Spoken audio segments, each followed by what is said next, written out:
Tasty and healthy pasta আমি কি করে বানাই, এখন রোজ রোজ বানিয়ে দিন। বাচ্চা থেকে পুরো সবাই খুশি হয়ে যাবে। আটার পাস্তা। প্রথমেই আমি রুটিগুলো কিভাবে পাস্তার আকারে কেটে নিচ্ছি, সরু সরু আর লম্বা লম্বা করে। যেমন পরিমাণ আপনি বানাতে চান সেই অনুযায়ী রুটি নেবেন। আমি 3টে রুটির পাস্তা বানাবো আজ। যদি একটু বাসি হয় একদিনের বা দুদিনের, তাহলে কিন্তু আরও ভালো হয়। আর এটা তো আপনারা নিশ্চয়ই জানেন, বাসি রুটির খাদ্যগুণ কিন্তু অনেক। বাসি রুটি হজম শক্তি বাড়ায়, কোষ্ঠকাঠিন্য দূর করে, আরও অনেক খাদ্যগুণ রয়েছে। পেঁয়াজ আর ক্যাপসিকাম ছোট করে কেটে নিতে হবে।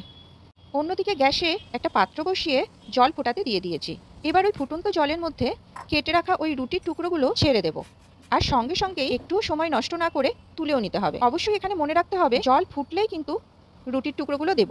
জল গরম হলে নয়, জল ফুটলে তখনই দিতে হবে। আবার সঙ্গে সঙ্গেই তুলেও নিতে হবে। গরম জল থেকে তোলা মাত্রই ওই রুটির ঠান্ডা জলে ধুয়ে নিতে হবে। এর ফলে যেটা হবে, রুটির টুকরোগুলো গলে যাবে না বা বেশি সেদ্ধ হয়ে যাবে না। এবার ওই রুটির টুকরোর ওপর দিয়ে 1 চামচ সাদা তেল ছড়িয়ে দেব।